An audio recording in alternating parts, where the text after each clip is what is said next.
Right. So, welcome everyone. The topic for today is taking and giving. Hmm. One of my favorites topic, I have to say, Teresa. So, when you hear that, I wonder what comes up for you now. Mm, I like this topic too. I really do, because now, how I see taking and giving. There used to be a lot of discomfort or stress or heaviness around taking and giving for me, until I realized that, uh, in taking, we're just trying to get. We're trying to get something for ourselves. We're trying to get our needs met, or we're trying to get some stability or safety, security. We're just trying to get something. Um, and I realized that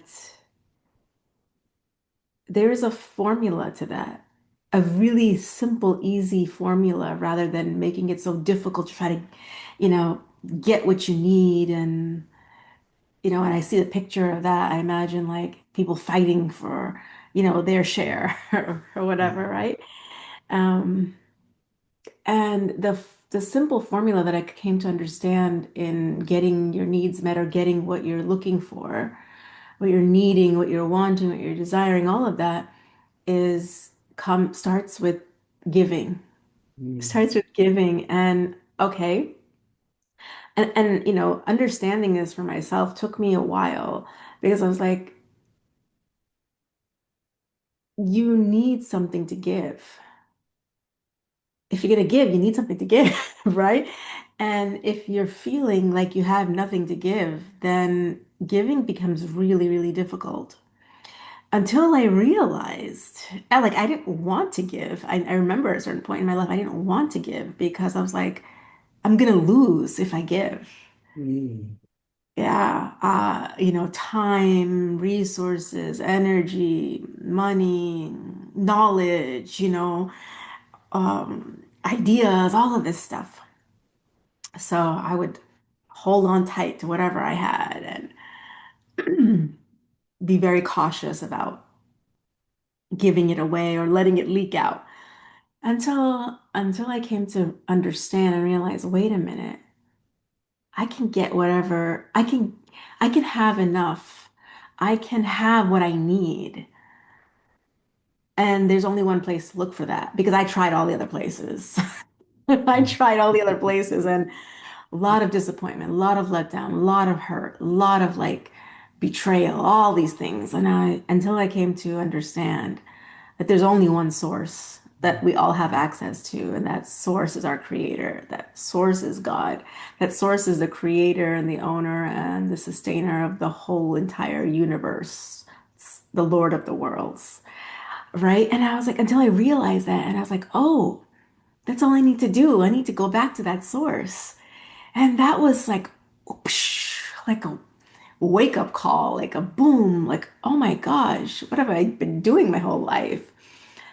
I've just been hurting myself, and I've just been going like making myself miserable, not even understanding and realizing that, oh my God, I've been looking in the wrong direction.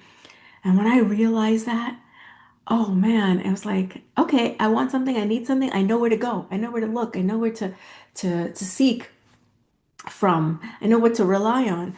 And that, understanding that and getting my needs met, my resources, energy, whatever I needed for myself, whatever I wanted, whatever I desired, when I understood, that is the one and only source to get from. Then the giving didn't become so bad. Like the Mm. giving it became a lot easier. And then when I started giving from this space of enoughness and fullness, for a purpose or a reason, it became joyful to give, because it also became purposeful. And I felt like, oh, this sense of all human beings, we want to feel like we're important. or needed, I started to feel that, hey, I'm important in this cycle. Like I matter. And like I'm giving and I'm sharing and you know what? You know what came out of that? Oh my God, this is amazing. I started to receive, Mm. which in my mind I was like, it was so I finally understood, oh my God, I don't have to take to get. I can Yes. receive. And it became so like flowy, like, okay, the formula in my mind became in order to receive, I need to give. Mm. And how am I going to give if I don't have? Then I go back to the source, which is always available and it never runs dry or empty. And so that's how I become full and I'm able to receive from that source so I can give freely. And then I receive again. It's kind of like I fill myself and I receive from the source. And then I give out to the rest of my fellow brothers and sisters in humanity. And then I receive from them and I receive from my creator. And like I don't have to hold on tightly to anything like I'm gonna lose. And that just shifted tremendously in how I live my life now. Whereas, yes, as a human being, I still have thoughts of, should I share this? Will I lose? Like those thoughts still come in my mind. But I'm able to process it in a way like, what, okay, stop falling back into old patterns. You know how this works. You've seen the formula now. And every time I have thoughts of like, oh, if I want to share or I want to give, I'm gonna lose. I'm like, no, no, no, no, no, no, no. You know where the true source is. So stop letting your mind carry you away with these scarcity thoughts. And so, understanding the formula that I just explained has made living life so much more joyful in giving and in receiving. It's not just about giving, but it's experiencing joy in receiving as well, and experiencing not just experiencing, having my needs fulfilled and met, abundance, as people say, like getting my wants and needs and desires met through the source. So I think that, what comes up for me between taking and giving, taking is very, I guess you could say, volatile and difficult and heavy, whereas giving, the way I see it now, feels a lot more joyful and a lot more flowing, if you will. Yeah, yeah. Mm. Mm. Yes. This this is a powerful topic. I mean, everything you've shared is very, very beautiful, very something which needs to be understood. Um,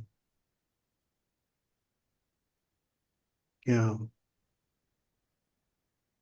I'm going to suggest that we do a part two of this, Mm. because you've already shared so many beautiful things here,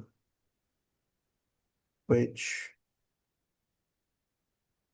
which by itself is so rich. And I want to unpack what you've shared, but I guess it'll be too much in this video for now. Okay. I think Yeah. we will pause here and let's do a part two of this so that